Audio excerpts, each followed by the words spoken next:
মিলেছে এই নিষিদ্ধ সংগঠনটির ভয়ঙ্কর রূপে ফিরে আসার চিত্র। জয় বাংলাকে জাতীয় স্লোগান হিসেবে হাইকোর্ট রায় দেয়ায় এখন থেকে বিএনপিও জয় বাংলা স্লোগান দেবে বলে মন্তব্য করেছেন। আওয়ামী লীগের আমলে ২৮তম থেকে ৪২তম বিসিএস পরীক্ষায় মোট ২৫৯ জনকে রাজনৈতিক এবং অন্যান্য কারণে বাদ দেওয়া হয়েছিল। ডক্টর ইউনূস অনেক কথা বলেছেন, খুবই মন খুলে কথা বলেছেন। এবং গতকাল আমরা একটি বৃহৎ অন্য রাজনৈতিক দলের ছাত্র জনতার অভ্যুত্থানে দেশ ছেড়ে পালিয়েছে শেখ হাসিনা। তারপর থেকে আসসালামু আলাইকুম, সবাইকে স্বাগতম আমাদের আজকের রিয়াকশন ভিডিওতে। আজ আমরা আলোচনা করব একটি বহুল আলোচিত এবং বিতর্কিত টপিক নিয়ে। আওয়ামী লীগ ফিরবে ভয়ঙ্কর রূপে। এটি কি সত্যি নাকি শুধু একটি গুজব বা রাজনৈতিক প্রচারণা? চলুন বিস্তারিত জানার চেষ্টা করি।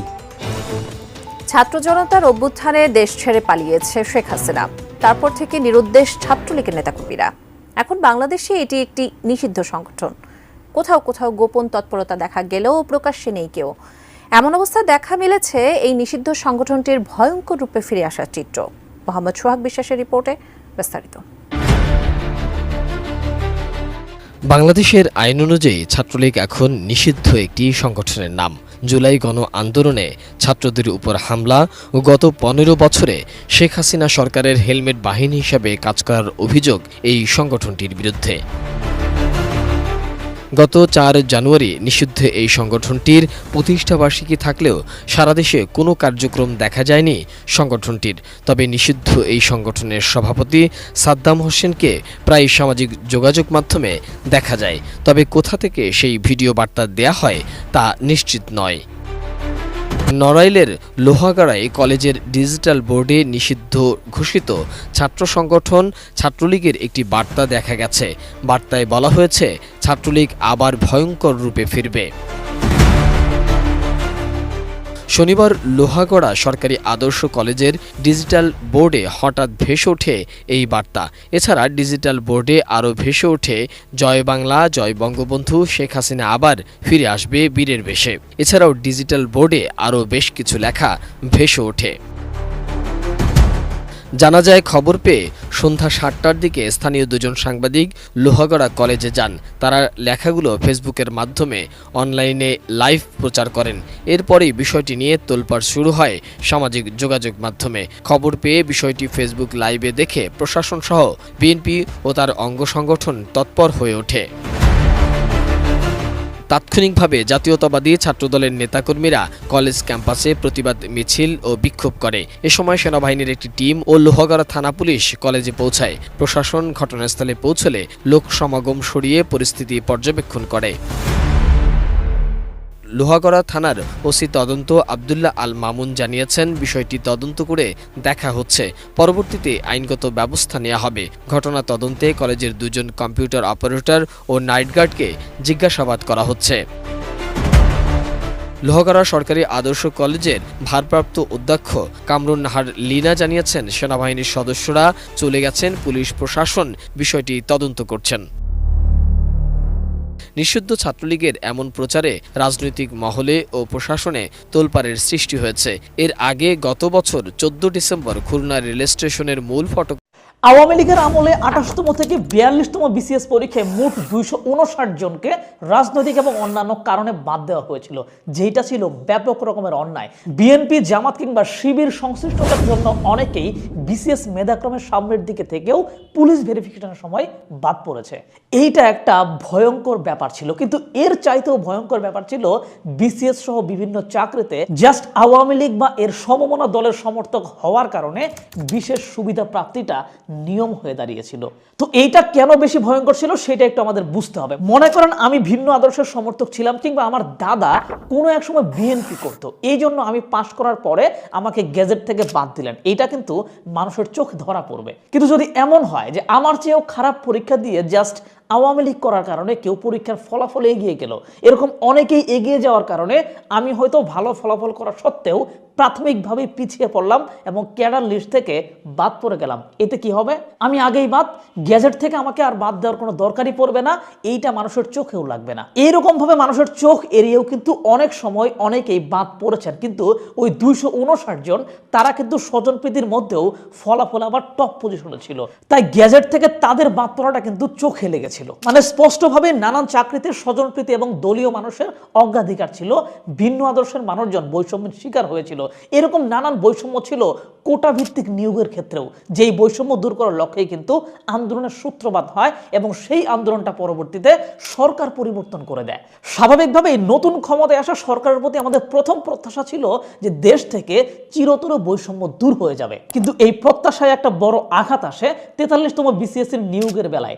2 ধাপ মিলিয়ে এই বিসিএস থেকে ক্যাডার হওয়া প্রায় 267 জনকে বাদ দেওয়া হলো। এই 267 জনের বিপক্ষে অভিযোগ এরা আওয়ামী লীগ আমলের সুবিধা নিয়ে ক্যাডার হয়েছে, কেউ বা নিষিদ্ধ ছাত্রলীগের রাজনীতি করত, কারো পরিবার আওয়ামী লীগ ইত্যাদি ইত্যাদি। অনেকেরই প্রশ্ন, আওয়ামী লীগ যেখানে 16 বছরে বাদ দিয়েছিল 259 জন, সেখানে এই সরকার এক বিসিএস থেকে বাদ দিচ্ছে 267 জনকে, এইটা তো আরো বড় বৈষম্য। হ্যাঁ, সত্যিই তাই। নানান জনের ফেসবুকের পোস্ট থেকে জানতে পারছি যে অনেকেই রাজনৈতিকভাবে সংশ্লিষ্ট ছিল না, পারিবারিক রাজনৈতিক ব্যাকগ্রাউন্ড নাই, ছাত্রলীগের পোস্টেডও ছিল না, এরপরেও গ্যাজেট থেকে তাদের নাম বাদ পড়েছে, যেটা বৈষম্য দূরীকরণের বদলে নতুন বৈষম্য নিয়ে আসছে। আমি আমার ফ্যামিলিতে আমার মা বাবা ভাই বোন কেউ কোনো ধরনের রাজনীতির সাথে যুক্ত ছিলাম না। এত কিছু ক্যান্সেল করছি, কিন্তু আজকে আমার এই কাঙ্ক্ষিত জবটা পেয়েও আমি জয়েন করতে পারতেছি না। তবে এই জায়গায় কেউ কেউ আবার আলাদা করে যুক্তি দেখান এরকম যে যেহেতু 16 বছরের একদম পিক টাইমে ছিল আওয়ামী লীগ, তাই এই 43তম বিসিএস এ দলীয় স্বজনপ্রীতিটা অনেক বেশি পরিমাণে হয়েছে, যেই কারণে 267 মোটামুটি একটা যৌক্তিক সংখ্যা। কিন্তু আমার স্পষ্ট অবস্থান হচ্ছে, যদি কোনো প্রার্থীর ক্ষেত্রে প্রমাণিত হয় যে সে রাজনৈতিক সুবিধা নিয়ে বিসিএস পাস করেছে বা দলীয় সুবিধা নিয়ে বেশি নম্বর তুলেছে, তবে সে সরাসরি রাজনীতির সাথে যুক্ত থাকুক বা না থাকুক, সে বাদ যাবে। কিন্তু একজন প্রার্থী যদি নিজের পরিশ্রমের মাধ্যমে বৈধ উপায়ে ক্যাডার হয়ে থাকে, তবে তার নামের সাথে বা পরিবারের নামের সাথে রাজনৈতিক ট্যাগ থাকলেও তাকে বাদ দেওয়া যাবে না। এখন এই সরকারকে এইটা স্পষ্ট করতে হবে যে ঠিক কী কারণে এই 267 জনকে বাদ দেওয়া হয়েছে। যদি সরকার প্রমাণ করতে পারে যে এরা অবৈধ সুবিধা নিয়ে ক্যাডার হয়েছে, তবে সংখ্যাটা 267 জায়গায় আরও বেশি হলেও সমস্যা নাই। কিন্তু অবৈধ সুবিধা নেওয়া কিংবা দলীয় বিশেষ সুপারিশের জায়গা যদি সরকার প্রমাণ করতে না পারে, তবে রাজনৈতিক পরিচয় থাকলেও তাদের আবার অন্তর্ভুক্ত করতে হবে। কারণ প্রথমত রাজনীতি একটা মানুষের অধিকার, দ্বিতীয়ত যে কোনো পরিচয়ের পূর্বে আগে তার মেধার মূল্যায়নটা জরুরি। এই জন্যই কিন্তু আন্দোলনটা হয়েছে। এখন বৈষম্য দূর করার জন্য রক্ত দিয়ে আবার যদি বৈষম্য শুরু হয়, এইটা তো ঠিক না। যদি এমনটা চলতে থাকে, তবে প্রতিহিংসার যে কালচার দেশে আছে, এইটা কিন্তু বন্ধ হবে না। এবার একটু ভিন্ন প্রসঙ্গে আসি, যে প্রক্লেমেশন অফ জুলাই রেভলিউশন। ইতিমধ্যে আপনারা জেনে গেছেন যে বৈষম্য বিরোধী ছাত্র আন্দোলন এবং নাগরিক কমিটি যৌথভাবে দেশে জুলাই রেভলিউশনের প্রক্লেমেশন ঘোষণার উদ্যোগ নিয়েছিল, কিন্তু পরবর্তীতে সরকার এবং বিভিন্ন রাজনৈতিক দলের সাথে আলোচনার পর এই ঘোষণা থেকে তারা সরে আসে। বলা হয় এই ঘোষণা এখন সরকার নিজেই দেবে। প্রথম কথা হচ্ছে, এই ঘোষণাটা আসলে কি? এই যে একবার ঘোষণা দিতে চাওয়া এবং তারপর সেখান থেকে ফেরত আসা, এতে আসলে ছাত্রদের অবস্থান কি হইল? ঘোষণা না দিয়েও তারা যে বিশাল একটা সভা আয়োজন করলো, এইটা আসলে বাংলাদেশের রাজনৈতিক অঙ্গনে কিসের ইঙ্গিত দেয়? তো একটা একটা করে আসি। দেখেন, প্রক্লেমেশন অফ জুলাই রেভলিউশন হচ্ছে এক্সিস্টিং একটা রাষ্ট্র কাঠামোকে চ্যালেঞ্জ করে নতুন একটা কাঠামো আনার পদক্ষেপ। একটু মনে করেন, 1971 সালে আমরা যখন পাকিস্তান সংবিধানের অধীনে ছিলাম, সেই সংবিধানের অধীনে থেকে কিন্তু আমরা সরকারের বিপক্ষে লড়াই করেছি। যে লড়াইটা ছিল কিন্তু সংবিধান বিরোধী, কিন্তু লড়াইয়ের শুরুতেই দুইটা জিনিস এই পাকিস্তান সংবিধানকে চ্যালেঞ্জ করেছিল এবং এই লড়াইয়ের একটা ভিত্তি দাঁড় করিয়েছিল। এর একটি হচ্ছে স্বাধীনতার ঘোষণা, দ্বিতীয়টা হচ্ছে স্বাধীনতার ঘোষণাপত্র। যখন বিদ্রোহী সরকার গঠন করা হয়, সেই সরকার কিন্তু আনুষ্ঠানিকভাবে ওই স্বাধীনতার ঘোষণাপত্রটা পাঠ করে, যেটা অনেকটা অস্থায়ী সংবিধানের মতোই কাজ করেছিল। মানে পাকিস্তানের সবকিছু ছুঁড়ে ফেলে যে নতুন কিছু হতে যাচ্ছে, সেটাই ছিল ওই ঘোষণাপত্রটা। আর এই একই রকম ভাবে জুলাইয়ের যে অভ্যুত্থান, এটাও তো শেখ হাসিনা আমলের যে সংবিধান, এর বাইরে গিয়ে সেইটাকে চ্যালেঞ্জ করে। তাহলে এই মর্মে কোনো ঘোষণা কোথায়? নাই। কেন নাই? কারণ আন্দোলনটা শুরু হয়েছিল ভিন্ন উদ্দেশ্য থেকে এবং ধীরে ধীরে এইটা মূলত সরকার পতনের দিকে গিয়েছে। কিন্তু অভ্যুত্থান শেষে দেশ যখন আবার আগের সংবিধান অনুযায়ী চলতে শুরু করলো তখনই বাঁধলো নানান ধরনের ঝামেলা। সংবিধান মানতে গেলে অভ্যুত্থানের স্পিরিট নষ্ট হয়ে যায়, আবার অভ্যুত্থানের স্পিরিট মানতে গেলে সংবিধান অমান্য করা হয়ে যায়। আবার আরেকটা দৃষ্টিকোণ থেকে দেখলে যেহেতু আগের সংবিধান এখনো চলমান, তাই সেই সংবিধান অনুযায়ী তো আসলে এই পুরো অভ্যুত্থানটাই আসলে অবৈধ। এই বিষয়টা ঠিক করার জন্য সংবিধানকে চ্যালেঞ্জ করে একটা ঘোষণাপত্র লাগবে, যেটা রাষ্ট্র কাঠামোর নতুন রূপরেখা দেখাবে, কেন অভ্যুত্থান হয়েছিল সেই কারণ বলবে এবং সেটার বৈধতা দেবে। এই ঘোষণা নতুন সংবিধান রচনা কিংবা সংশোধন করার জন্য একটা ভিত্তিমূলক রূপরেখাও দেবে। কিন্তু এইটা আসার কথা ছিল আন্দোলন চলাকালীন অথবা সরকার পতনের সাথে সাথেই। কিন্তু এতদিন পরে এসে কেন ছাত্র নেতারা এই ঘোষণার প্রয়োজনীয়তা অনুভব করলেন সেইটা আমাদের একটু ভাবতে হবে, যেহেতু এটা শুরুর দিকে আসে নাই। তো আমার কাছে মনে হয় এখানে দুইটা কারণ থাকতে পারে। প্রথমত, বর্তমান রাজনৈতিক প্রেক্ষাপটে ছাত্ররা হয়তো তাদের ভবিষ্যৎ নিয়ে চিন্তিত। নতুন যে সরকার পরবর্তীতে আসবে তারা এই অভ্যুত্থানকে আসলে কতটুকু মনে রাখবে কিংবা আন্দোলনকারীদের আসলে প্রপারলি রিকগনাইজ করবে কিনা এইটা নিয়ে তারা হয়তো চিন্তিত। তাই তারা এই ঘোষণার মাধ্যমে তাদের এই অভ্যুত্থানটার একটা সাংবিধানিক ভিত্তি দিতে চায়। দ্বিতীয়ত, সম্প্রতি নানান ইস্যুতে কিন্তু সরকারের মধ্যে এবং বাইরের রাজনৈতিক দলগুলোর মধ্যে ছাত্রদের গুরুত্ব কিছুটা কমতে শুরু করছে বলে মনে হচ্ছে। সেই জায়গা থেকে সারা দেশ থেকে মানুষ এনে নিজেদের শক্তির প্রদর্শনটাও একটা কারণ হতে পারে। কিন্তু তাদের যে শক্তি প্রদর্শনের বক্তব্যের যে প্যাটার্ন, যে সুর, এইটা আবার একটা বিশাল সংখ্যক মানুষকে হতাশ করেছে। বুদ্ধিদীপ্ত, সুন্দর, সাবলীল এবং কৌশলী বক্তব্যের পরিবর্তে ওই আগের ট্র্যাডিশনাল যে রাজনৈতিক দল তাদের মতোই বক্তব্যে প্রতিহিংসা, অযাচিত শব্দের ব্যবহার, যেটা আসলে সুস্থ ধারার যে রাজনৈতিক ভবিষ্যৎ এইটা নিয়ে সন্দেহ জন্ম দেয়। মানে নতুন একটা দল আসবে, এই দলটা যদি আমাদের এক্সিস্টিং যে রাজনৈতিক কালচার এইটাকে যদি চ্যালেঞ্জ না করতে পারে তাদের কথার মাধ্যমে, কাজের মাধ্যমে, তাহলে আসলে আমরা নতুন আলো দেখার স্বপ্ন কিভাবে পাবো? কিছুদিন আগেও তো দেশে আরেকটা নতুন দল আসছে, তাদের কার্যক্রম, তাদের রাজনৈতিক প্যাটার্নটাও কিন্তু আসলে কোনো পরিবর্তনের বার্তা দেয় না। এখন ছাত্ররাও যদি সেই পথেই হাঁটে তবে আসলে সেটা কিন্তু আমাদেরকে অনেক বেশি হতাশই করবে। যাই হোক, যেহেতু ছাত্ররা ঘোষণাপত্র জারি করতে পারে নাই, বরং এইটা সরকার দায়িত্ব নিয়েছে, সুতরাং যদি সরকার এই প্রক্লেমেশনটার ঘোষণা দেয় তবে এইটা ছাত্রদের বিজয় এবং এই প্রক্লেমেশনের পরে নতুন রাজনৈতিক ব্যবস্থায় ছাত্ররা বেশি সুবিধা পাবে বলে ধরে নেওয়া হচ্ছে।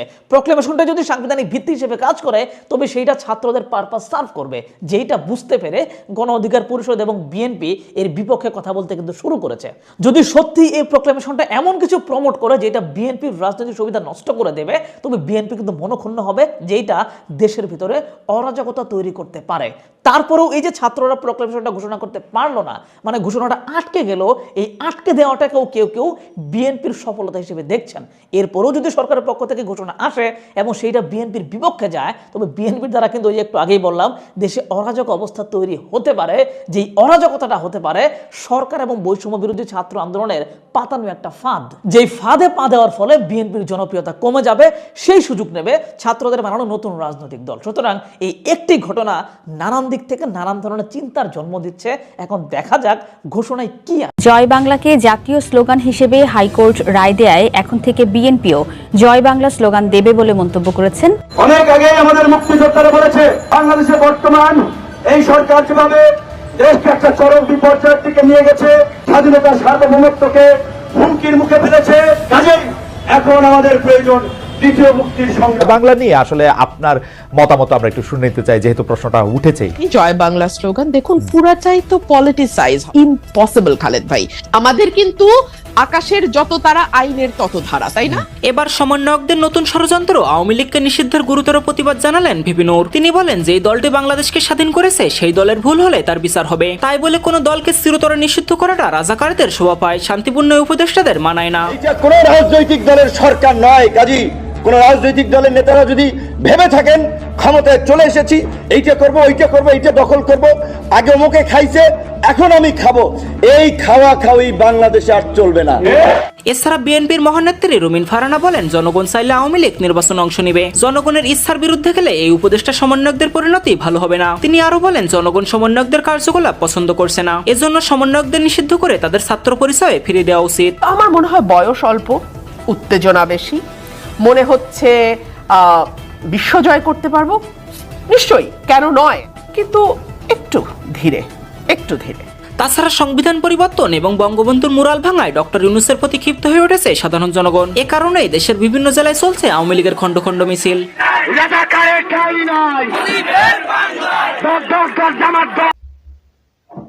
নিউজ সম্পাদক জনাব নুরুল কবির আমাদের প্রধান উপদেষ্টা ডক্টর ইউনূসের একটা ইন্টারভিউ নিয়েছেন। অনেকে হয়তো এর মধ্যে এটা দেখেছেন, নিউজ তার পত্রিকা এটা পাবলিশ করেছে, কিন্তু একটা ভিডিও আছে, আমি আপনাদেরকে অনুরোধ করব ভিডিওটা দেখে রাখুন। এই ভিডিওটা, এই সাক্ষাৎকারটা বাংলাদেশের ইতিহাসের একটা মাইল ফলক হয়ে থাকবে। কেন থাকবে সেটা একেবারে শেষে বলছি। ইন্টারভিউতে ডক্টর ইউনূস অনেক কথা বলেছেন, খুবই মন খুলে কথা বলেছেন, এবং যেহেতু নুরুল কবির, আবারও বলছি কেন এটা মাইল ফলক, তার সাথে এই ভদ্রলোকেরও সংযুক্তি আছে, সেই প্রসঙ্গে শেষে বলছি। তো সেখানে বেশ কিছু বিষয় উঠে এসছে। ডক্টর ইউনূস তার মানে এই আলোচনার চলে, সাক্ষাৎকারের চলে তার বেশ কিছু ব্যর্থতা তার মুখে স্বীকার করেছেন।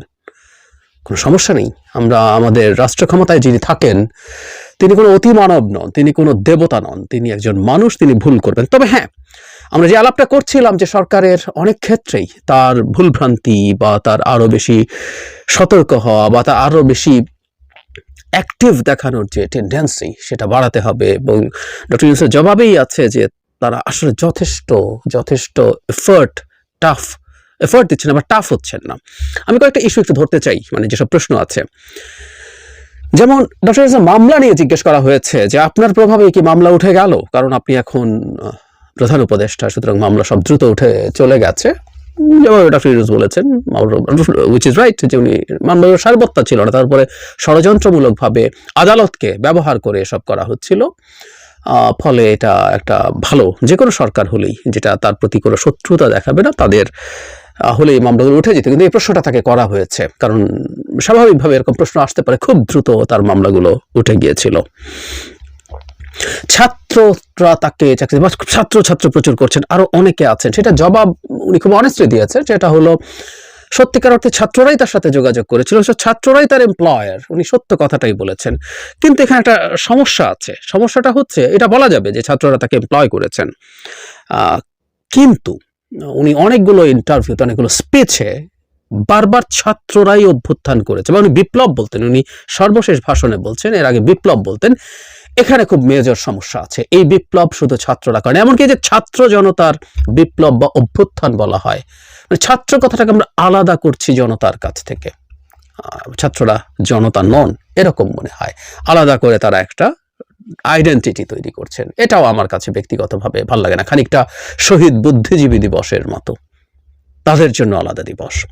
যাই হোক, তিনি এই ব্যাপারটা বলেছেন, কিন্তু আমি তার অন্যান্য ক্ষেত্রেও ব্যবহার নিয়ে সন্তুষ্ট নই। তিনি ব্যবহার করেছেন যেখানে প্রয়োজন ছিল না। তাকে উপদেষ্টা কেন নাম, উপদেষ্টা কাকে উপদেশ দেন ইত্যাদি ইত্যাদি, তিনি প্রধান উপদেষ্টা, উনি খুব সরলভাবে বলেছেন, উনি সব নাম টাম খুঁজতে চান না। আমিও মনে করি ইটস নট দ্যাট ইম্পর্টেন্ট, নামে কি আসলো গেল, গোলাপকে যে নামে ডাকাই হোক না কেন সেটা সৌরভ ছাড়া, ব্যাপারটা এরকম। ওনার উপদেষ্টা পরিষদ নিয়ে নানান রকম অভিযোগ, এমনকি ওনার সামনে খুব স্পষ্টভাবে এই প্রশ্ন করেছেন জনাব নুরুল কবির যে ওনার বাড়ি যেহেতু চিটাগাং, তিনি চিটাগাংয়ের মানুষকে অনেক বেশি প্রায়োরিটি দিয়েছেন, এনজিওর লোকজন বিভিন্ন, মানে এটা কিভাবে সিলেক্ট করা হয়েছে, তাকে কারা কারা তালিকা দিয়েছে। ডক্টর ইউনূস বলছেন তিনি খুব বেশি চিন্তা করে করা হয়নি, তাকে বলা হয়েছে এরা আছেন, তিনি বলছেন এর মধ্যে তিনি যাদেরকে চেনেন তাদেরকে বলেছেন, দিয়ে দিয়েছেন, খুব ভাবে চিন্তা করা হয়নি। এটা সরল স্বীকারোক্তি, কিন্তু এর মধ্যে একটা খুব মেজর ডিসপিউট তৈরি হতে পারে। সেটা হচ্ছে উনি বলছেন যে খুব তাড়াহুড়ো করে এটা করতে হয়েছে, আজই শপথ নিতে হবে বা কালই নিতে হবে, এরকম পরিস্থিতিতে বা প্রেক্ষাপটে। তাহলে আমরা প্রশ্ন করতেই পারি যে খুব তাড়াহুড়োর মধ্যে যে উপদেষ্টা পরিষদ হলো, তারপর তো আসলে খুব অল্প 2-3 জন যুক্ত হলো বা কাউকে পরিবর্তন করা হলো না। তার মানে কি এই এন্টায়ার উপদেষ্টা পরিষদে কেউ ভুল ছিলেন না? ভুল থাকলে তো তাকে উপদেষ্টা পরিষদে রাখাটা দরকার ছিল না। নেওয়া হলো, বের করে দেয়া, তাকে সেখান থেকে সরিয়ে দেয়া, সেটা হতে পারতো। আরো নতুন অনেক উপদেষ্টা নেওয়া হতে পারতো কাজ করার জন্য।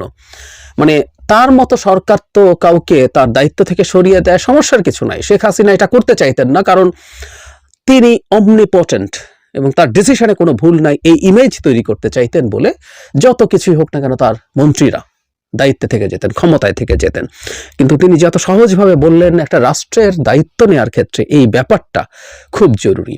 এবং ডক্টর ইউনূসকে যখন নুরুল কবির প্রশ্ন করছেন যে প্রচুর সমালোচনা হচ্ছে, অনেক ব্যর্থতা আছে, প্রবলেম আছে, উনি এটা স্বীকার করছেন, মানে জানতে চান বারবার যে আপনি এগুলো খেয়াল করেন। আমরা এটা খেয়াল করছি যে তিনি সত্যি যথেষ্ট খোঁজ খবর রাখেন, যে হ্যাঁ এগুলো হয় তিনি জানেন, কিন্তু সমালোচনায় খুব বেশি মাথা ব্যথা নেই এবং তাদেরকে ব্লেম করারও তেমন কিছু পান না বলে তিনি বলেন। কারণ বলছে তাদেরও অভিজ্ঞতা নেই, আমারও নাই, আমিও ভুল করছি, সো আমি কিভাবে তাদেরকে দোষ দেব। আবারও বলছি খুব সহজে বলে ফেলা হলো। ডক্টর ইউনূস আসলে ওটা ওনার বিনয়, উনি কত বড় মাপের মানুষ তার প্রমাণ দিচ্ছেন, কোনো সন্দেহ নেই। কিন্তু এর মধ্যে আমার দ্বিমতের জায়গা আছে, সেটা হলো তিনি আসলে পারফর্ম করতে হবে, উনি আসলে ওটা খুব বড় শর্ত না প্রধান উপদেষ্টার, আমি মনে করি। উনি এসছেন আমাদের ঐক্যের প্রতীক হিসেবে এবং আমাদের মাথার উপর একটা ছাতার মতো হয়ে। এই ছাতা আমাদের বিপদ আপদ থেকে রক্ষা করবে। কিন্তু যে জায়গায় উনি যথেষ্ট পরিবর্তন করতে পারেন সেটা হচ্ছে উপদেষ্টা পরিষদ। পরিবর্তন করা, ক্যাবিনেট ভাগ করে দেয়া, এরকম অনেক পদক্ষেপ, যিনি পারছেন না তাকে দায়িত্ব থেকে অব্যাহতি দেয়া, এগুলো করতে হবে। সুতরাং উনি পারছেন না, ওনার অভিজ্ঞতা কম, উনিও সব ঠিকঠাক পেরে উঠছেন না। এটা অন্য অক্ষম, অযোগ্য, অদক্ষ, নন পারফর্মিং উপদেষ্টা রাখার যুক্তি হতে পারে না, আমি মনে করি। নিজের কোয়ালিটি তো ঠিক নেই, তাদের সমালোচনা কিভাবে করবো? উনি বলছেন আমি সাধ্যমতো চেষ্টা করছি, লেগে গেলে তো হলো ভালো, না হলে আমার কপাল খারাপ। আপনার ইন্টারভিউটা দেখবেন প্লিজ, ইটস এ বেঞ্চমার্ক। এই বেঞ্চমার্ক কেন আমি শেষে বলবো, আমার বিবেচনা, আপনাদেরও নিশ্চয়ই বিবেচনা থাকবে। রাজনৈতিক দলগুলো সরকারের সাথে সমঝোতা আছে কি না, তিনি বললেন ক্ষোভ আছে, কোনো সমস্যা দেখেন না। তখন নুরুল কবির তাকে প্রশ্ন করেন যে রাজনৈতিক দলের বাইরে তো ভিন্ন রকম কথা বলছে। তিনি ডক্টর ইউনূস যেটা বোঝাতে চান যে তাদের রেটরিক আছে, তিনি অঙ্গভঙ্গি শব্দটা ব্যবহার করেছেন। নানা অঙ্গভঙ্গি আছে বাইরে, রাজনৈতিক দল হিসাবে তাদের এই অঙ্গভঙ্গিগুলো দেখাতে হয় বলে তিনি মনে করেন। আমি বিশ্বাস করি সরলীকরণের দোষ আছে, প্রবলেমকে ইগনোর করে লাভ নেই। সরকারের সাথে রাজনৈতিক দলের দূরত্বের কথা বলেছে, সরকার তো আসলে খুব বেশি বসে না, এটা সত্য। এই সরকার উচিত ছিল ফর্মালি আরো অনেক বেশি বসা। ইনফর্মালি হয়তো কিছু যোগাযোগ আছে, সেটাও যথেষ্ট আছে বলে মনে হয় না, কারণ পলিটিক্যাল পার্টিগুলো যে ধরনের আচরণ করে বা কথা বলে তাতে মনে হয় ফর্মালি আরো বেশি হওয়া উচিত।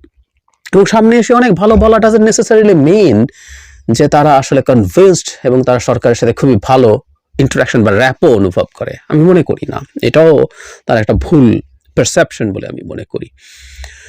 নিহতদের টাকা পাওয়া নিয়ে বেশ চাপের মুখে ডক্টর ইউনূসকে ফেলেছেন জনাব নুরুল কবির, খুঁটিয়ে বারবার, আপনি কবে মনে করেন এটা হতে পারে, কেন হলো না, ইত্যাদি ইত্যাদি।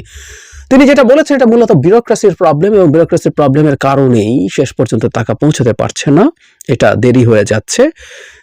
এবং তিনি বিউরোক্রেসিকে দোষও দিতে চান না, উনি মনে করেন তাদেরও কিছু নিয়মকানুন আছে যেটা আমরা হয়তো বুঝি না। আমি এটাকে খুব সফট বলে মনে করি। এই সফটনেস নিয়ে আসলে আমাদের সবসময় প্রশ্ন আছে, এই প্রশ্ন নুরুল কবিরও করেছেন, আমি আসছি সে কথায় পরে। আমি মনে করি বিউরোক্রেসিকে করতে হবে এবং বিউরোক্রেটিক যেসব প্রসেস আছে সেগুলোকে শর্টেন করে তাদেরকে এটা করতে হবে এবং অ্যাট এনি কস্ট এই টাকা পৌঁছে দিতে হবে। নুরুল কবির বলছেন যে আপনি ঋণ, মানে ব্যাংকগুলোকে হাজার কোটি টাকা দিচ্ছেন দেউলিয়া হওয়ার থেকে ঠেকানোর জন্য, আর এখানে সামান্য কিছু টাকা আপনি আহত নিহতদেরকে দিতে পারছেন, এটা তো ব্যর্থতা। উনি ব্যর্থতা স্বীকার করছেন, কিন্তু উনি বলছেন এই প্রসেসগুলো ঠিকঠাক হলে টাকা দিতে আপত্তি নেই, কিন্তু দিনের শেষে রেজাল্ট হচ্ছে এগুলো পাওয়া যায়নি। এটা হলো সবচেয়ে জরুরি কথা, এবং এর চেয়ে বড় ব্যর্থতা আসলে সরকারের কিছু হতে পারে না। উনি স্বীকার করেন, কিন্তু সমাধান না হলে যারা এটার ভুক্তভোগী, যারা শহীদ হয়েছেন তাদের পরিবার এবং যারা আহত হয়েছেন তাদের কোনো লাভ নেই। সংস্কার প্রশ্নে আলোচনা যখন আসে তখন একটা স্পেসিফিক প্রশ্ন, মানে এই আলাপটাও আসলে সামনে আসবে, সরকারের সংস্কারের কোনো এজেন্ডা আছে কিনা, নাকি এই যে সরকার সংস্কার কমিশনগুলো যে রিপোর্ট হবে সেগুলো নিয়ে বসবেন। উনি একদম প্লেইনলি বলেছেন উনি আসলে বসবেন, এগুলোর ভিত্তিতে আলোচনা হবে, সংস্কার যতটুকু ঐক্যমত্যের ভিত্তিতে হয় সেটুকুই করবেন, এবং সরকারের কোনো এজেন্ডা নেই, সরকার কোনো পক্ষ এখানে না, ডক্টর ইউনূস স্পষ্ট করেছেন। এটা রেজোনেট করে কিছুদিন আগে ডেইলি স্টারের সাথে একটা ইন্টারভিউতে ডক্টর ইউনূস বলেছেন ক্লিয়ারলি যে আমরা ফ্যাসিলিটেটর, আমরা কোনো রাজনৈতিক সরকার নই, আমরা তো এটার সাথে এটা ম্যাচ করে। সুতরাং সরকারেরও কেউ যখন এটা নিয়ে কথা বলেন যে শুধু এটার জন্য সংস্কার করতেই হবে এসব, এবং এই প্রশ্নটাও জনাব নুরুল কবির করেছেন, বিশেষ করে ছাত্র উপদেষ্টারা কখনো কিছু মন্তব্য করেন যেগুলো বিভ্রান্তি তৈরি করে, ডক্টর ইউনূস সেটা স্বীকার করেছেন এবং সেগুলো তাদের মধ্যে তারা আলোচনা করে ঠিক করে নেন, সেটা জানিয়েছেন। ডক্টর ইউনূস ছাত্রদের সাথে রাজনৈতিক দলের মানে ছাত্ররা তো দল তৈরি করছে, তখন নির্বাচন প্রশ্নে প্রবলেম হয়, কারণ ছাত্ররা অ্যাপারেন্টলি একটু লম্বা সময় নির্বাচনের জন্য চাইবে, তাদের কনস্টিটিউয়েন্সি ঠিক করা, সংগঠন তৈরি, এগুলো যারা নুরুল কবির বলছেন, উইচ ইজ রাইট। এবং আমি বহুদিন থেকে বলছি যে সংস্কার এখন নতুন করে বিচার যুক্ত হয়েছে, এগুলোর মূল কারণ হচ্ছে নির্বাচনটাকে পেছানোর চেষ্টা। এই চেষ্টাটা খুব এভিল চেষ্টা, আমি তাও মনে করি না। রাজনীতিতে এগুলো হয়, ওনার বেশি সময় দরকার, এবং উনি ওটা ওভাবে না বললে অন্য কোনো বাহানা দিয়ে বলবেন। এগুলো মোটামুটি কমন প্র্যাকটিস, স্পেশালি আমাদের মতো এই অঞ্চলের রাজনীতিতে। ডিফারেন্স মনে করছেন এই সমস্যা থাকবে না, সব ঠিক হয়ে যাবে, এটা আমি সঠিক মনে করি না। আসলে সংঘাত হবে, এবং বিশেষ করে যদি সরকার তাদের প্রতি কোনো রকম কোনো সুনজর দিচ্ছে, সরকার কোনো রকম কোনোভাবে ইনভলভড আছে, সেটা হলে বিপদ হবে। এই ফিসফাস আছে, আমার মনে হয় জনাব নুরুল কবির এই প্রশ্নটা যোগ করলে ভালো করতেন, তিনি এটা জিজ্ঞেস করেননি। নির্বাচন নিয়ে তিনি খুব চমৎকার দুটো সময় আবার স্টিক করছেন, এই বছরের শেষে অথবা 26-এর মাঝামাঝি। এখানে একটা ইন্টারেস্টিং ব্যাপার আছে। নুরুল কবির যখন তাকে প্রশ্ন করছে এটার পাল্টায় যে আপনি কি খেয়াল করেছেন নিশ্চয় রাজনৈতিক দলগুলো এতেও সন্তুষ্ট না, তারা আরো স্পেসিফিক হতে চাইছে, আরো তারিখ চাইছে। তো উনি যেটা বলছেন, যেটা আমিও আসলে অনেকদিন বলেছি, ডক্টর ইউনূস তাই বলছেন যে এটা আসলে ওরা চাপ দিতে চায় যাতে চেতে দেরি না হয়, চাপ জারি রাখতে চায়। তো নুরুল কবির প্রশ্ন করেন, তো আপনি তো এটা বুঝে গেলেন। ডক্টর ইউনূস তখন বলছেন, উইচ ইজ ভেরি ইন্টারেস্টিং, সেটা হচ্ছে উনি চান এই চাপটা জারি থাকুক। এই চাপটা জারি থাকলে তাদের মধ্যে কেউ আছেন যা কেউ ভিন্নভাবে ভাবতে পারেন, তারা যাতে ঠিক থাকেন, এই টাইমের বাইরে যাতে আনা যায়। তার মানে doctor Yunus is very strong about এই ইলেকশনের যে ডেডলাইনটা তিনি বলেছেন, খুব স্ট্রং। এবং উনি এটাও জানেন, এটার অন্তর্নিহিত অর্থ, উনি এটাও জানেন তার সরকারের মধ্যে কেউ আছে যারা এটা এভাবে ভাবছে না, তাদের উপরও রাজনৈতিক দলগুলোর চাপ জারি থাকুক যাতে তারা এটা থেকে সরে আসতে না পারেন। পণ্যমূল্য এসব নিয়ে খুবই টাফ প্রশ্ন, দীর্ঘ একটা সময় তাকে চাপের মধ্যে রেখেছেন জনাব নুরুল কবির। ফুলকপির দাম এখানে এত 20 টাকা হয়ে যায়, চাঁদাবাজি হচ্ছে, কোনো রাজনৈতিক দলের কাউকে আরো মানে রাজনৈতিক দলেরই বিভিন্ন বড় বড় রাজনৈতিক দলের সদস্যরা এগুলো দখল করছে, আপনি কোনো ব্যবস্থা নিচ্ছেন না, গ্রেফতার করছেন না। মানে ডক্টর ইউনূস গ্রেফতার করেছেন কিনা সেটাও জানাতে পারেননি। তারপরে নুরুল কবির প্রশ্ন করছেন যে দিনের আলোতে, দিন দুপুরে সব বাস স্টপে পরিবহনে চাঁদাবাজি হচ্ছে, তিনি কিছু করছেন না কেন, আর সরকার কেন চোখে দেখতে পাচ্ছে না, সবাই দেখতে পাচ্ছে। দেখলাম যে বেশ চাপ বোধ করেছেন প্রফেসর ইউনূস, এবং উনি একটা জায়গায় বলছেন সরকারের চোখ হয়তো অত পরিষ্কার না, অসহায়ের মতো। এই অসহায়ত্ব দেখার একটা সৌন্দর্য আছে। তিনি ফালতু কথা, মিথ্যা কথা বলেননি, স্বীকার করেছেন উনি পারছেন না, কিন্তু উনি পারছেন না যেটা আমাদের চর্মচক্ষে আমরা দেখছি প্রতিদিন, বিরাট ব্যর্থতা, যার মাসুল আসলে কোটি কোটি কোটি কোটি অভাবী মানুষ দিচ্ছে। এই ব্যর্থতাগুলো ভয়ঙ্কর, সরকারের কেয়ারফুল থাকা দরকার। এখানেই জনাব নুরুল কবির প্রশ্ন করছেন, আমি বহু সময় বলেছি, আমরা অনেকেই বলছি, উনি বলছেন রাষ্ট্রের প্রয়োজনে কঠোর হতে হয়, কিন্তু আপনারা সুশীলতার অভিযোগ আছে, কঠোর হচ্ছেন না। আর ডক্টর স্বীকার করেছেন মানুষের মনে যতটুকু কঠোর হওয়া উচিত বলে মনে হয় ততটুকু তারা হতে পারেন নাই, কিন্তু তারা হবেন এরকম একটা ব্যাপার মনে করছেন। ভারত প্রসঙ্গ এসছে, সেসব নিয়ে কথা হয়েছে, তিনি ওই মিডিয়ার আলাপ, মোদি কি করেছেন এগুলো বলেছেন, এবং রাষ্ট্রীয় দিক থেকে তিনি কোনো প্রবলেম ফেস করেন না, এটা উনি বলেছেন। শেখ হাসিনাকে ফেরত চাওয়া নিয়ে যে প্রশ্ন, সেটা জবাব তিনি দেওয়ার চেষ্টা, আমি বলবো যে উনি এই জবাবটা খুব বেশি দ্রুত পাশ কাটাতে চেয়েছেন বা সরে যেতে চেয়েছেন, যেন উনি জানেন না। কিন্তু ডক্টর নুরুল কবির লেগেছিলেন যে আচ্ছা কতদিন পর আপনারা আবার চিঠি দেবেন, কতদিনের মধ্যে জবাব এক্সপেক্ট করছেন। ডক্টর ইউনূস চেষ্টা করেছেন এই প্রশ্নটা থেকে সরে যেতে, কিন্তু তাকে ছাড়া হয়নি, এবং শেষ পর্যন্ত আসলে খুব ক্লিয়ার উত্তর আমরা পাইনি।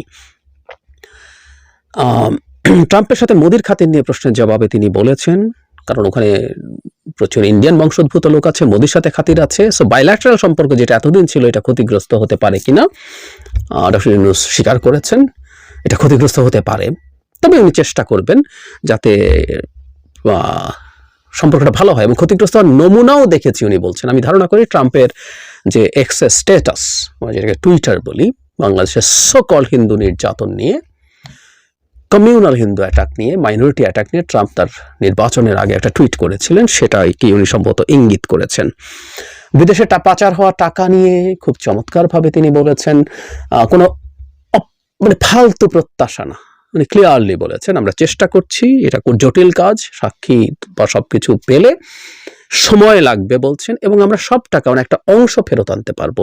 মানে একজন সৎ মানুষ কিভাবে সৎ কথা বলেন, যেটা উনি পারবেন না ফালতু কথা বলবেন না। কেউ কেউ বলবেন যে উনি তো রাজনীতি করবেন না, তাই উনি এভাবে বলেন। আমি ব্যক্তিগতভাবে মনে করি বাংলাদেশের রাজনীতিতেও কেউ যদি এই ধরনের সৎ স্টেটমেন্ট, আমি এতটুকু পারবো না, এটা আমার ভুল হয়েছে, আমি ওটুকু পারবো, এটা আমি পারি নাই, এই কথাগুলো বাংলাদেশের রাজনীতি করলেও কাজে লাগবে বলে আমি মনে করি। একটা কথা মনে রাখতে হবে, আমি সব কিছুতে পারঙ্গম, আমি সব কিছু করতে পারি, এগুলো আসলে একটা স্বৈরাচারী ব্যবস্থায় একজন ডিক্টেটরের ইমেজ তৈরির জন্য লাগে। একটা গণতান্ত্রিক ব্যবস্থায়, আমাদের গণতান্ত্রিক ব্যবস্থায় আমরা যাচ্ছি, সেখানে একজন মানুষ আসলে আমাদেরকে শাসন করে, কোনো অতিমানব শাসন করে না। স্বৈরাচারী ব্যবস্থায় একটা মানে অতিমানব শাসন করে, ফলে ওনার কোনো ভুল নাই, এমন কোনো ভুল করলে ওনাকে ভুল বোঝানো হচ্ছে, এভাবে হয়। কিন্তু গণতান্ত্রিক ব্যবস্থায় আমি একজন মানুষ, আমি কাজ করতে এসেছি, আমি আপনাদের সাথে করবো, আমি ভুল করবো, আমি ঠিক করবো, সবকিছু মিলেই চলবে, এটা আমি মনে করি ডক্টর ইউনূসের এটা খুব চমৎকারভাবে উনি করেছেন। আর দুটো পয়েন্ট বলে আমি আমার শেষ অংশে আসবো।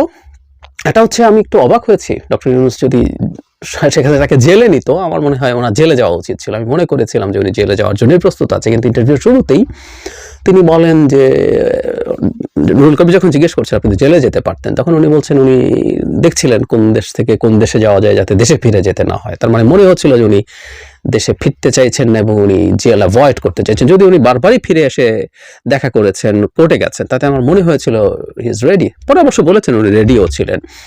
আরেকটা ব্যাপারে আমি এই পুরো ইন্টারভিউতে একটা জায়গায় ডক্টর ইউনূস আমি মনে করব যে তিনি আসলে ডজ করেছেন, সেইটাকে আসলে ঠিক জেনুইনলি যা হয়েছে সেটার বাইরে কথা বলেছেন। সেটা হলো ওনার রাজনৈতিক দল করা নিয়ে। উনি বলতে চেয়েছেন যে সবার চাপে উনি এটা করেছেন, ওনার খুব সিরিয়াস উদ্দেশ্য ছিল না, পরে উনি দেখলেন এটা সিরিয়াস হয়ে যাচ্ছে তাই সরে এসছে। অনেকক্ষণ ধরে উনি এটা ব্যাখ্যা করেছেন। আমরা যতদূর জানি ব্যাপারটা আসলে এই রকম নয়। উনি আসলে প্রত্যাশিত সাড়া পাননি, সেই সাড়া না পাওয়ার কারণে সরে এসছেন এবং একটা সময় দেখেছেন যারা তাকে এই জায়গায় এনেছে তারা আসলে তার সাথে নেই। হোয়াটএভার, এটা খুব মেজর ইস্যু না, কিন্তু মূল টেকঅ্যাওয়েটা কি, আমরা ডক্টর ইউনূসের স্পিচ যখন দেখেছি, ডক্টর ইউনূসের যখন স্পিচ যতবার দেখেছি আমি শেখ হাসিনার কথা আমার মাথায় এসছে, ওনার স্পিচ। আজ যখন জনাব নুরুল কবির, মানে এই ভদ্রলোক আমরা চিনি, যখন বাংলাদেশের টকশো শুরু হয়, আমরা অনেক ছোট তখন, যখন টকশো পলিটিক্যালি আমরা কনসাস হতে শুরু করেছি, যে কজন মানুষের টকশো আমরা দেখার জন্য বসে থাকতাম, নুরুল কবির একজন।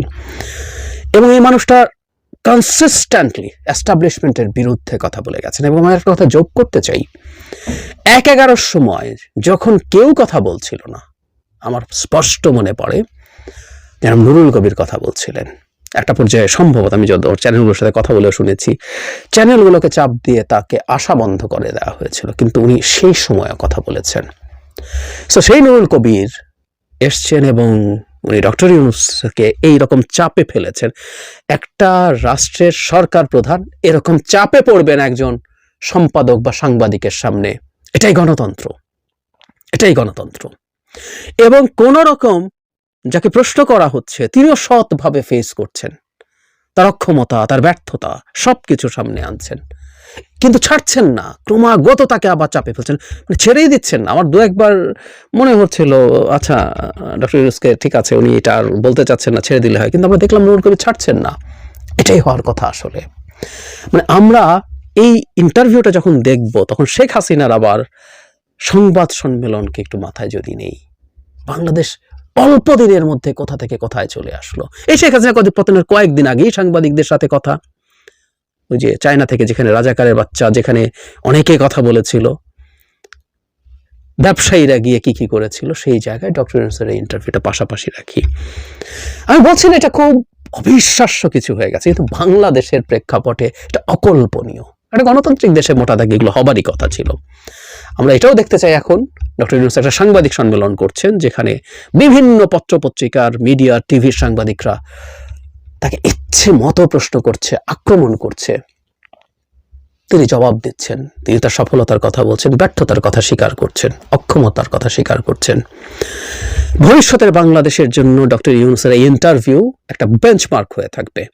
যিনি বাংলাদেশের প্রধানমন্ত্রী হবেন ভবিষ্যতে, তাকে ন্যূনতম এই স্ট্যান্ডার্ডটা মেনটেন করতে হবে। এবং যেন নুরুল কবিরও একটা বেঞ্চমার্ক সেট করে দিলেন, কোন প্রধানমন্ত্রীর সামনে যদি তাকে সুযোগ দেওয়া হয়, অন্য যে কেউ যে কে যদি প্রধানমন্ত্রী সুযোগ দেন তাকে এভাবেই প্রশ্ন করতে হবে।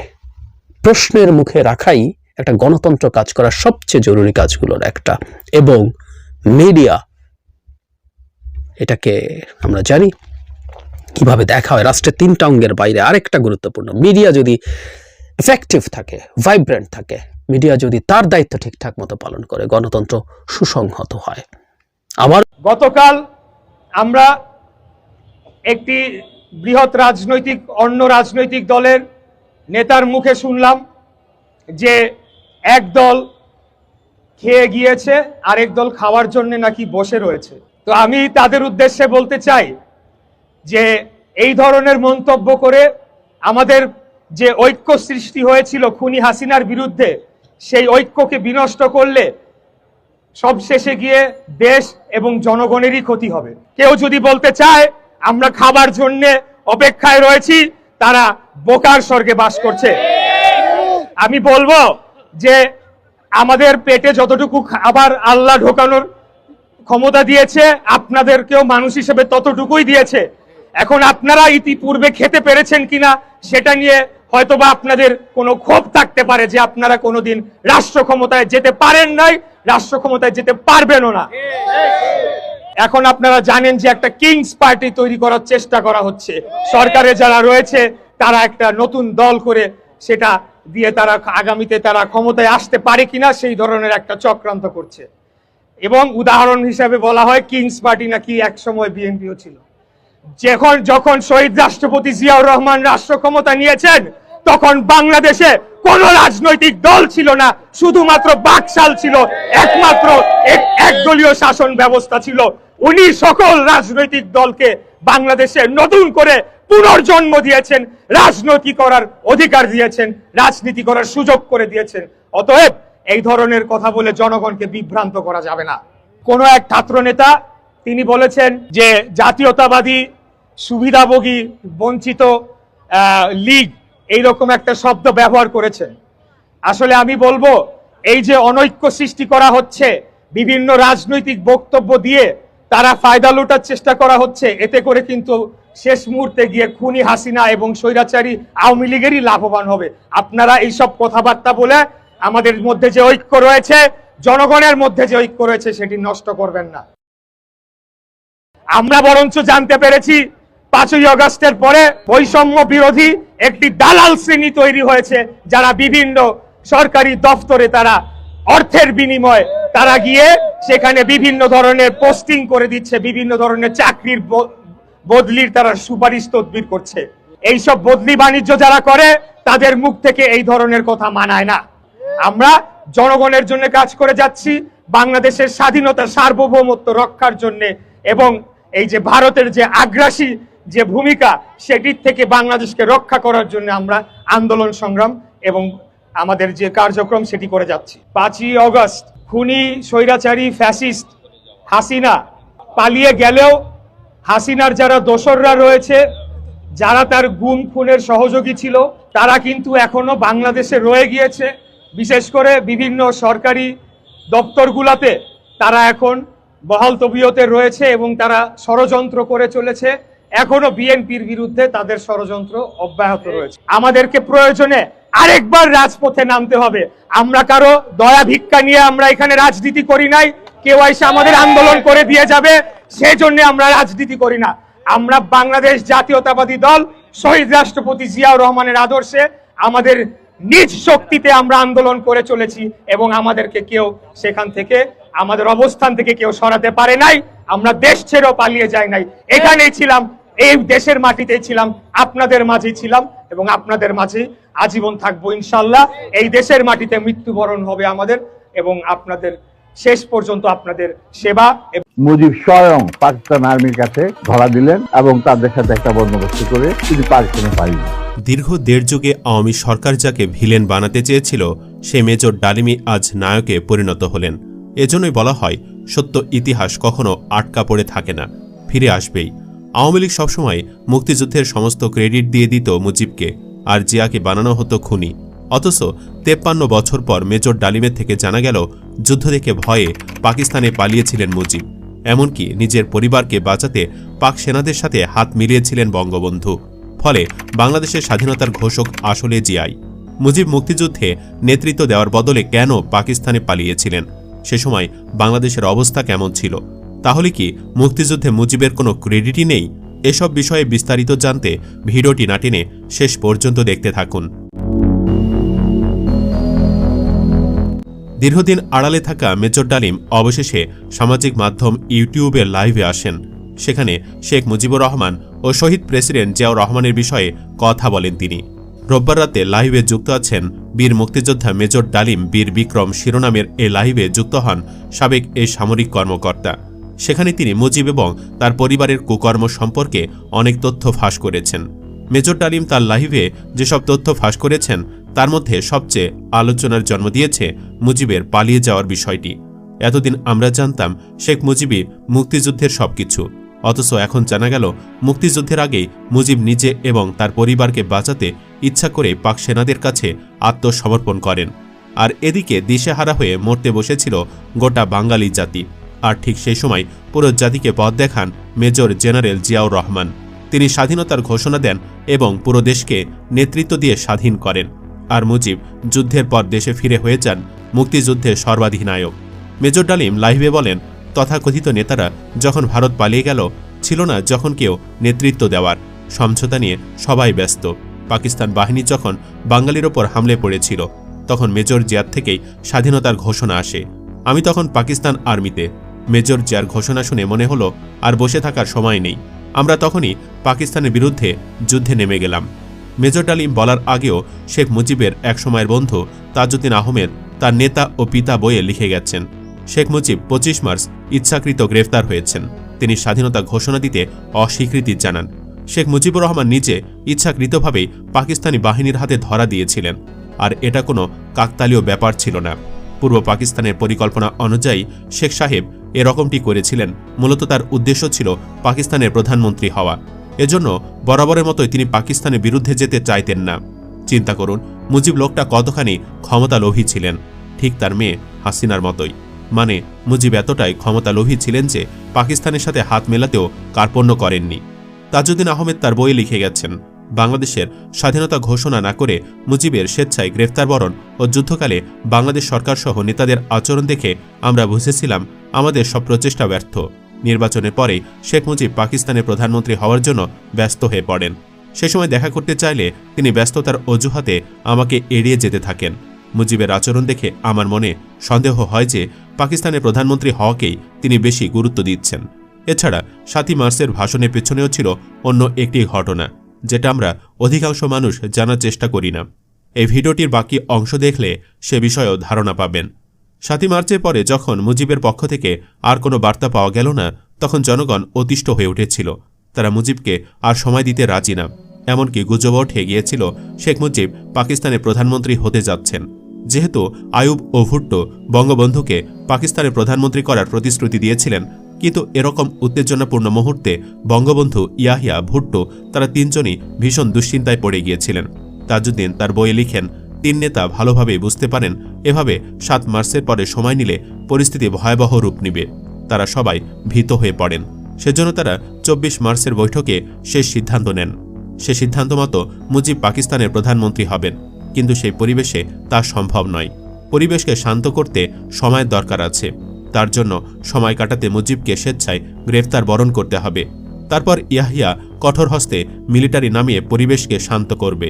তার জন্য ক্ষয়ক্ষতির দায়িত্ব মুজিবকে বহন করতে হবে না। বাঙালিরাও পরবর্তীকালে মুজিবের ওপর সে দায়ভার চাপাতে পারবে না। আরও সিদ্ধান্ত হয় যে ইয়াহিয়া জাতীয় ও প্রাদেশিক পরিষদ ভাঙবে না, কেননা পরবর্তীকালে কেন্দ্রীয় ও প্রাদেশিক সরকার গড়তে তাদেরকে দরকার হবে। আওয়ামী লীগ নেতা ও কর্মীদের ওপর কোনো অত্যাচার না করার নিশ্চয়তা ইয়াহিয়া মুজিবকে দেন।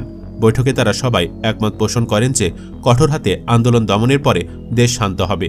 তখন মুজিব প্রধানমন্ত্রী হলে কেউ মুজিবের ও অখণ্ড পাকিস্তানের বিরোধিতা করতে সাহস পাবে না। গ্রেফতারের পূর্ব পরিকল্পনা অনুযায়ী সেরকমই বাস্তবায়ন হয়। মুজিব যে ইচ্ছায় গ্রেফতার হয়েছিলেন আরও একটু গভীরভাবে ভাবলে আপনি নিজেও বুঝতে পারবেন। এটি হচ্ছে 25 মার্চ রাত 11টার পরের ঘটনা। তাজউদ্দিন লিখেন, শেখ মুজিবুর রহমানকে ফোন করি এবং তাকে আন্ডারগ্রাউন্ডে যাওয়ার অনুরোধ জানাই। তিনি আমাকে বললেন যে তখন সেখানে নজরুল ইসলাম, শেখ মনিসহ প্রায় সব আওয়ামী লীগ ও ছাত্র নেতারা আছেন। তাদের সবাইকে তিনি আন্ডারগ্রাউন্ডে যাওয়ার নির্দেশ দিয়েছেন, আর তিনি তখনই আন্ডারগ্রাউন্ডে বেরিয়ে পড়বেন। পরে কলকাতায় এসে জানতে পারি ওই সময় আওয়ামী লীগ নেতারা যারা উপস্থিত ছিলেন, বঙ্গবন্ধুর বাড়িতে ছিলেন, তারা সবাই মুজিবের বাড়ি থেকে বেরিয়ে আন্ডারগ্রাউন্ডে যেতে পারলেন ও নিরাপদে ভারতে আসতে পারলেন। কিন্তু মুজিব তা পারলেন না কেন? ইপিআর ও পুলিশ হেডকোয়ার্টার আক্রমণ শেলিংয়ের প্রথম শব্দের প্রায় 1 ঘন্টা পরে মিলিটারি মুজিবের বাড়িতে যায় এবং তাকে গ্রেফতার করে। 1 ঘন্টা সময় পেয়েও তিনি আন্ডারগ্রাউন্ডে গেলেন না, আর স্বাধীনতা ঘোষণা সই করা কাগজও কাউকে দিলেন না কেন? মিলিটারি নামবে খবর জেনেও তিনি বাংলাদেশের স্বাধীনতা ঘোষণাপত্রে স্বাক্ষর করে আওয়ামী লীগ নেতাদের হাতে তা আগে দিলেন না কেন? এসব প্রশ্নের উত্তর খুঁজতে সঠিক সত্য বেরিয়ে আসবে। প্রকৃতপক্ষে শেখ মুজিব সাহেবের পরিকল্পনা ছিল অত্যন্ত ভয়ঙ্কর। তিনি তৎকালীন পুরো পূর্ব পাকিস্তানের জনগণের সমর্থনকে গোপনে হাতিয়ার হিসেবে ব্যবহার করেছিলেন। ইয়াহিয়া ও ভুট্টোর সঙ্গে গোপন বোঝাপড়ার কথা মুজিব কাউকেই বলেননি। সেই চরম মুহূর্তে তিনি স্বাধীন বাংলাদেশের ঘোষণাও করলেন না, কেননা মুজিব, ইয়াহিয়া ও ভুট্টোর পরিকল্পনা ছিল মাতৃগর্ভে বাংলাদেশ শিশুটিকে হত্যা করা, আর মুজিবের মনেও দৃঢ় বিশ্বাস ছিল যে তার ঘোষণা ও নেতৃত্ব ছাড়া বাংলাদেশ কোনোদিনই স্বাধীন হতে পারবে না। বঙ্গবন্ধুর ইচ্ছাকৃত গ্রেফতার হওয়ার ব্যাপারটা আরও ভালো বুঝতে পারা যায় মুক্তিযুদ্ধ বিষয়ক একজন লেখকের এই লেখা থেকে। মজুদ অস্ত্র হাতে নিয়ে ও অস্ত্রধারীদের বশ্যতা স্বীকার করাতে ঢাকার পিলখানা, ইপিআর হেডকোয়ার্টার ও রাজারবাগ পুলিশ হেডকোয়ার্টারে অপারেশন চালাতে পাক সেনাদের প্রায় 1 ঘন্টা সময় লাগে। তারপরে তারা লাল, সবুজ, সাদা রঙের হাউই আলো উপরে ছাড়তে ছাড়তে, তার সঙ্গে গুলি ছুটতে ছুটতে বিভিন্ন দিকে অপারেশন চালাতে অগ্রসর হতে থাকে। 5 তলা একটি বাড়ির ছাদের ওপর উঠে সেই আলোর চমকানি দেখে ও গুলির শব্দ শুনে আমরা তাদের গতিবিধি দেখতে থাকি। আমরা দেখতে পেলাম যে রাজারবাগ পিলখানার প্রথম শেলিংয়ের শব্দের প্রায় 1 ঘন্টা পরে পাক আর্মি মুজিবকে গ্রেফতার করে। এত সময় পেয়েও মুজিব স্বাধীনতা ঘোষণা করলেন না, আর আত্মগোপনেও গেলেন না। দেশের তখনকার বাস্তব অবস্থা স্বাধীনতা যুদ্ধের পক্ষেই ছিল। মূলত তখনকার ছাত্র নেতৃত্বের চাপে শেখ মুজিব 7 মার্চ ভাষণে এবারের সংগ্রাম স্বাধীনতা সংগ্রাম, এবারের সংগ্রাম মুক্তির সংগ্রাম এ ধরনের ঘোষণা দিতে বাধ্য হয়েছিলেন। জেনারেল ইয়াহিয়া খানের সঙ্গে এক বৈঠকে তিনি প্রকাশ্যে বলেও ফেলেছিলেন, আমি যদি আপনার কথা মতো কাজ করি তাহলে ছাত্র নেতারা আমাকে গুলি করবে, আর যদি আমি ছাত্র নেতাদের কথা মতো চলি তাহলে আপনি আমাকে গুলি করবেন। বলুন তো এখন আমি কি করি? সুপ্রিয় সাম্প্রতিক বিভিন্ন রাজনৈতিক বিশ্লেষক এবং সাধারণ মানুষ বলছেন আওয়ামী লীগ আবারও ক্ষমতায় ফিরলে তাদের রূপ হবে কঠিন এবং ভয়ঙ্কর। আপনারা অনেকেই হয়তো জানেন, গত কয়েক বছর আওয়ামী লীগের শাসনামলে অনেক বড় বড় সিদ্ধান্ত নেওয়া হয়েছে যা দেশবাসীর মধ্যে মিশ্র প্রতিক্রিয়া তৈরি করেছে। এখন প্রশ্ন হলো, তারা কি সত্যি আগের থেকে ভয়ঙ্কর রূপে আসতে পারে? প্রথমত, অনেকের ধারণা আওয়ামী লীগ দীর্ঘদিন ক্ষমতায় থাকার কারণে রাজনৈতিক অভিজ্ঞতা তাদের শক্তি বেড়েছে। দ্বিতীয়ত, বিরোধী দলগুলোর ওপর তাদের কঠোর অবস্থানের জন্য সমালোচিত হলেও সমর্থকেরা বলছেন এটা দেশের উন্নয়নের জন্য জরুরি ছিল। তবে সমালোচকরা এটাকে দেখছেন ক্ষমতার অপব্যবহার হিসেবে। তাহলে সত্যটা আসলে কোথায়? আচ্ছা, আমরা যদি একটু ভিন্ন দৃষ্টিকোণ থেকে দেখি তাহলে এই কথার পেছনের যুক্তি কি? জনগণের মধ্যে এই বিষয় নিয়ে মিশ্র প্রতিক্রিয়া রয়েছে। কেউ বলছেন আওয়ামী লীগ আবারও ক্ষমতায় ফিরলে দেশে আরও উন্নত হবে, আবার কেউ বলছেন এটা হবে কঠিন সময়ের শুরু। আপনাদের মত, এই দুই অবস্থানের মধ্যে কোনটা বেশি যুক্তিসঙ্গত? ব্যক্তিগত মতামত আমার, রাজনৈতিক পরিস্থিতি যাই হোক না কেন দেশের উন্নয়ন আর সাধারণ মানুষের কল্যাণই সবচেয়ে গুরুত্বপূর্ণ। আওয়ামী লীগ হোক বা অন্য কোনো দল, আমাদের সবার উচিত দেশের জন্য কাজ করা এবং সত্যকে সমর্থন করা। এই টপিক নিয়ে আপনাদের কি মতামত? আওয়ামী লীগের সম্ভাব্য ভয়ঙ্কর রূপ নিয়ে আপনারা কি ভাবছেন? কমেন্ট সেকশনে আপনার মতামত জানাতে ভুলবেন না। ভিডিওটি ভালো লাগলে লাইক দিন, শেয়ার করুন, আর আমাদের চ্যানেলটিতে সাবস্ক্রাইব করতেন ভুলবেন না। ধন্যবাদ। সবাই ভালো থাকুন, সুস্থ থাকুন।